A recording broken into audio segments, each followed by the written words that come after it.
تسجيلات مسجد الأنصار السلفية بالعند تقدم لكم. أعوذ بالله من الشيطان الرجيم. وواعدنا موسى 30 ليلة وأتممناها ب10 فتم ميقات ربه 40 ليلة. وقال موسى لأخيه هارون اخلفني في قومي وأصلح ولا تتبع سبيل المفسدين. ولما جاء موسى لميقاتنا وكلمه ربه قال رب أرني أنظر إليك.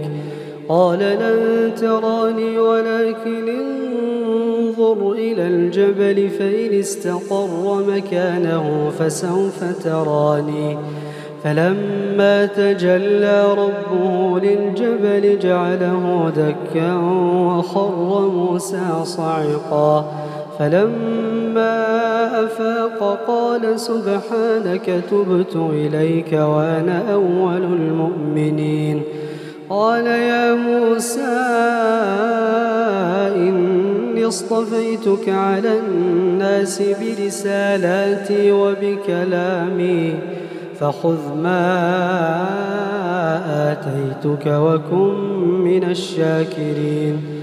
وكتبنا له في الألواح من كل شيء موعظة وتفصيلا لكل شيء فخذها بقوة وأمر قومك يأخذوا بأحسنها سأريكم دار الفاسقين.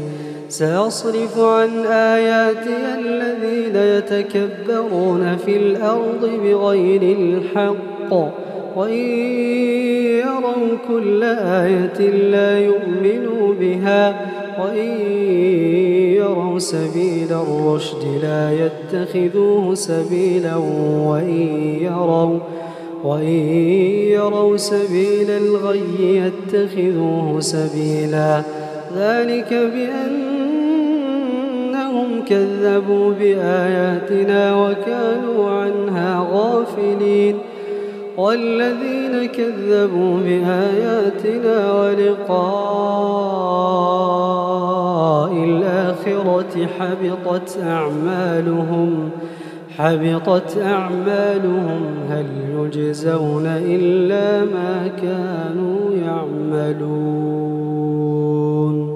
واتخذ قوم موسى من بعده من حليهم عجلا جسدا له خوار ألم يروا أنه لا يكلمهم ولا يهديهم سبيلا اتخذوه وكانوا ظالمين.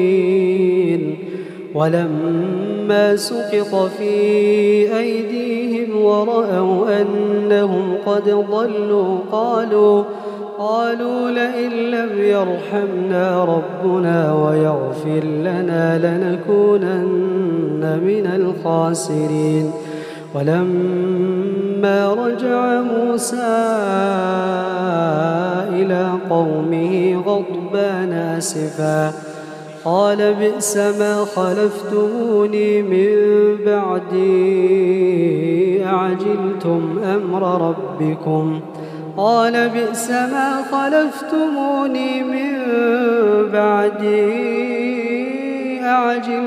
أمر ربكم وألقى الألواح وأخذ برأس أخيه يجره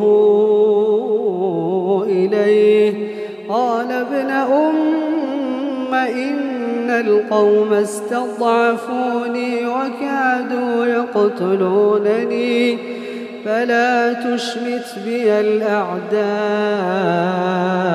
ولا تجعلني مع القوم الظالمين.